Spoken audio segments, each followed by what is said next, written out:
Olá, bem-vindos ao Melhor e Mais Justo, esse espaço para a gente pensar temas importantes para o país, ajudando a qualificar o debate e procurando saídas para questões que tocam diretamente a nossa vida individual e coletiva.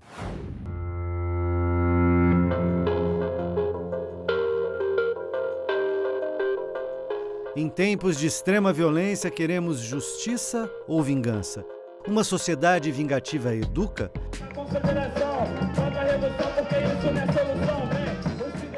Punições a crimes que às vezes excedem o previsto na lei e na sentença ou que impossibilitam a reabilitação do autor do delito são justas? Tirar de circulação e confinar pessoas que por vários motivos cometeram delitos de menor gravidade resolve o problema da violência? São questões complexas que fazem parte do debate que começa agora no Melhor e Mais Justo. E para discutir esse assunto, convidamos Ariel de Castro Alves, advogado, membro do Conselho Estadual dos Direitos da Criança e do Adolescente, CONDECA, e fundador da Comissão Especial da Criança e do Adolescente do Conselho Federal da OAB. E José Carlos Absanra Filho, advogado criminal, diretor do IDDD, Instituto de Defesa do Direito de Defesa, e membro do Instituto Brasileiro de Ciências Criminais. Bem-vindos. Obrigado. Obrigado. Marginal. Como o próprio nome diz, está à margem. À margem, muitas vezes, também do acesso à saúde, à educação, à moradia, à margem da cidadania. Em que medida a marginalidade é fruto de um estado de injustiça social? Ariel. Primeiro, boa noite, Tuto, também ao colega José Carlos. Nós vivemos hoje um momento muito propício dessas discussões. Nós temos um direito penal da emoção. E o Brasil se tornou aí a quarta maior população carcerária do mundo. Então, um dos países que hoje mais encarceram pessoas. O Ministério da Justiça divulgou recentemente que nós temos mais de 600 mil presos. Mas o Conselho Nacional de Justiça, nos dados já atualizados de 2015, mostra que são 715 mil presos no Brasil, 40% cumprem prisões provisórias. Quer dizer, muitos são aqueles que estão em prisões provisórias, mas como o José Carlos sabe, eles depois acabarão até sendo absolvidos. Então, muitos desnecessariamente estão detidos quando, na verdade, poderiam estar cumprindo liberdade provisória. E nós sabemos que temos um judiciário muitas vezes racista, muitas vezes discriminatório, promotores de justiça, nem todos, porque nós temos um grande respeito pela atuação do Ministério Público, mas alguns atuam como verdadeiros carrascos de pobres. Então, eles acabam querendo, de qualquer forma, a condenação e sempre legitimando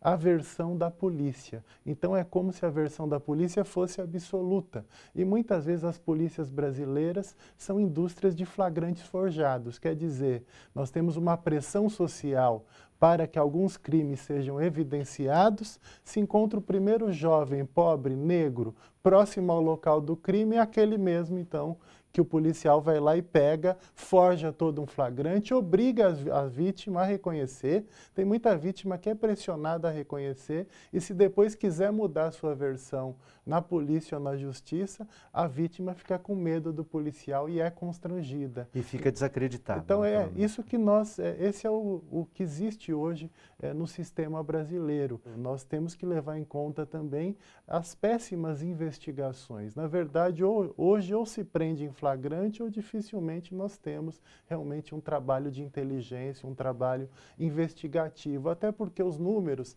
também mostram que nós temos só 3% dos crimes que são esclarecidos. Então, de todos os crimes que se faz boletins de ocorrência, as investigações só esclarecem 3%. Os 8% dos homicídios também são investigados, segundo o Fórum Brasileiro de Segurança Pública. Só 8% do total de homicídios que acontecem no país. E a gente sabe quais são os critérios para se investigar também. Se envolver um assalto a banco, vai ser investigado. Se envolver famílias de classes altas que foram vítimas de crimes, vai ser investigado. Se tiver um clamor também, além de ter aparecido nesses programas sensacionalistas de final de tarde. Então é assim que a polícia tem se pautado. A polícia se pauta também muito por esses programas televisivos sensacionalistas que fazem a apologia e a clara incitação da violência. E nós temos na nossa área o direito penal da emoção. Então hoje nós temos um grande lobby em torno do endurecimento de pena. O que você está chamando de direito penal da emoção? É esse direito penal que é baseado nesses programas sensacionalistas de final de tarde, que é baseado no choro, que é baseado no grito, que é baseado no clamor, que é baseado na incitação também da violência. E isso tem gerado episódios de barbaridade também no Brasil. Como nós vimos o caso lá do Rio de Janeiro, do menino que foi amarrado no poste, ou daquela mulher que foi assassinada no Guarujá, que foi linchada, né, pela população no Guarujá. Então nós estamos em tempos de barbárie em razão dessa vingança que nós estamos hoje discutindo aqui. Deixa eu botar o Zé Carlos na conversa. Zé Carlos, eu quero saber se você concorda com a Ariel, e se concorda, dá para chamar isso de justiça? Esse modo de agir das nossas instituições? Pergunta bem feita. Eu costumava dizer que, não eu, pautado por um autor, salvo engano, alemão, justiça. A justiça é a ausência de injustiça, porque é difícil definir o que é justiça. E com isso, digo que o nosso sistema não é justo, o nosso sistema ele tem muitas falhas, Nós temos, a grande massa de encarcerados é detido por roubo e tráfico. Salvo engano, isso beira 50%. Metade de toda a população carcerária. Então é um sistema... E tráfico não só do grande traficante, aliás em geral do pequeno traficante, do pé de chinelo, que é preso ali com... Pelo contrário, há uma pesquisa com quase nenhuma droga. Né? O Neve fez uma pesquisa no Departamento de Inquéritos Policiais aqui em São Paulo, o Neve, Núcleo de Estudos de Violência da USP, apontando que esses jovens que são presos, eles têm entre 19 e 29 anos, salvo alguma imprecisão nos números, porque eu não lembro de cabeça, mas são primários, em sua maioria, eles são réus primários, e a quantidade de droga apreendida, o Neve estimou em 50 gramas de droga, o que é um índice considerado muito baixo,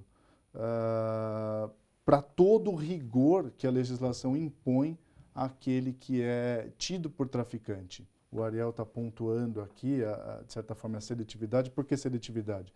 Porque ele seleciona uma parcela da população para ser cliente do sistema penal.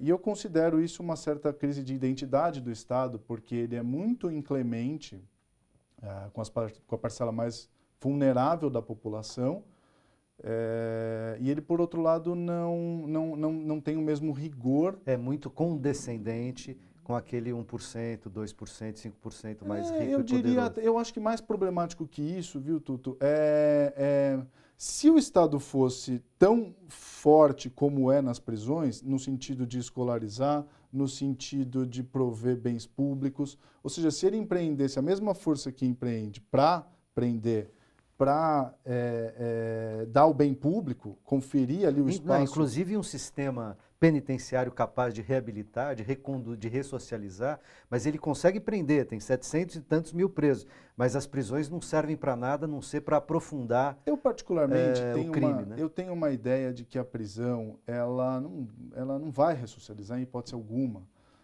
Mas não que ela vai ser desnecessária em alguns casos. Ela vai ser necessária em alguns casos, não sei se o Ariel concorda. Então não se trata de...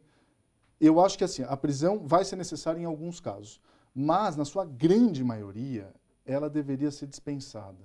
Então eu não sei nem se a discussão se insere na ressocialização. Eu creio que ela se insira na desnecessidade da prisão. A punição talvez sim, né? Eu acho que eventualmente nós poderíamos considerar naquelas medidas alternativas à prisão, tão celebradas quando vieram, né, Ariel? Eu, particularmente, eu acho que a prisão nunca vai ter o efeito ressocializador. Eu acho que ela vai ser reservada, e quando a gente conseguir fazer isso, aos casos indispensáveis. Se a gente conseguir atingir esse padrão... Seriam os crimes muito graves, ou as reincidências muito graves, eu acho que crime mais contra a vida, os chamados Ariel... crimes hediondos. Eu entendo quais que, casos? claro, tem crimes, né, que geram todo um clamor público e que precisam que a pessoa seja contida até para ela que não cometa novos crimes, né? Ainda mais nos casos que envolvem crimes contra a vida, os latrocínios, os roubos seguidos de morte, os homicídios qualificados. Então isso, claro que gera uma grande preocupação social. Aqueles estupradores em série que precisam, claro, ser contidos, mas muitos precisam também ser tratados, porque sofrem de problemas psiquiátricos e hoje o sistema não dá nenhum tratamento.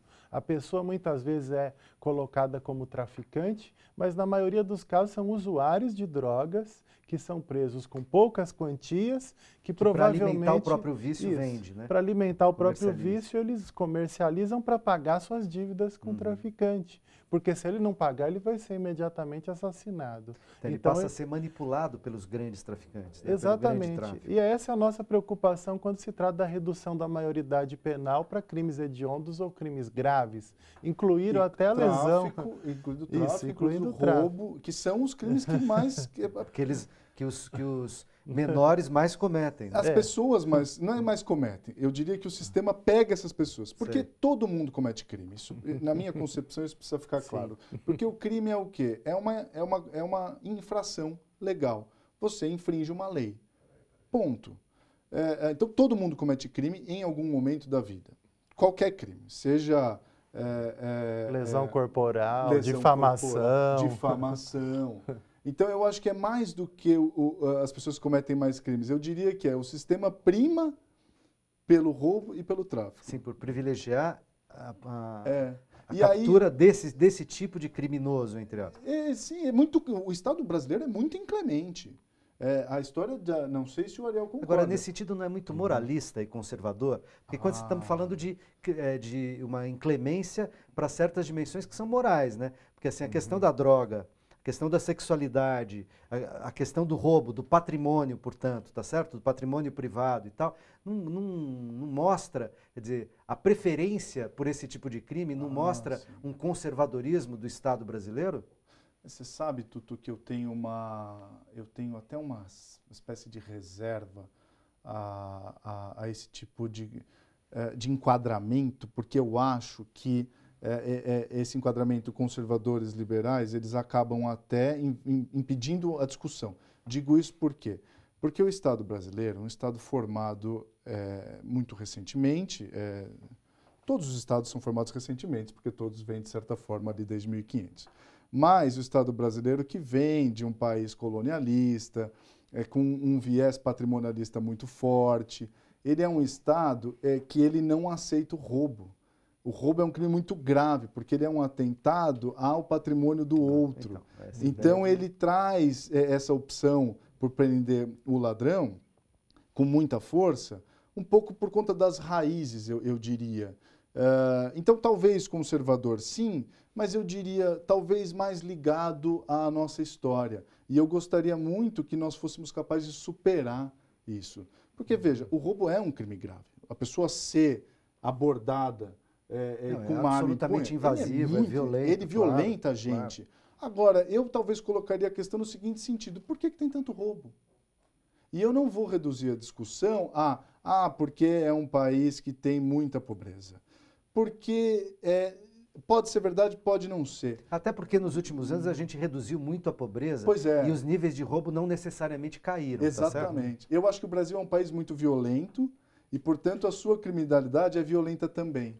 A mesma sociedade que tanto condena o roubo é uma sociedade extremamente consumista, né? Uma sociedade que prega que a pessoa, principalmente o jovem, ele só vai ser reconhecido se ele tiver o último celular do momento, a roupa de marca, um carro importado. O tênis de Isso marca. É mostrado diariamente nas novelas, nos comerciais. Então existe toda uma apologia ao consumismo. Ultimamente o o rap não, o funk ostentação, né, que defende exatamente isso, que tem que ter aqueles colares de ouro, de prata, que tem que ter as roupas de marca, que tem que andar de carro importado e que a pessoa só vai ser vista e valorizada na sociedade pelos aqueles bens que ela tem. Então, a valorização do ter e não do ser. Né? Pouco se valoriza os estudos, uma pessoa que tem uma capacidade de intervenção social, isso quase não se dá nenhum valor, né? Tanto que a educação no Brasil está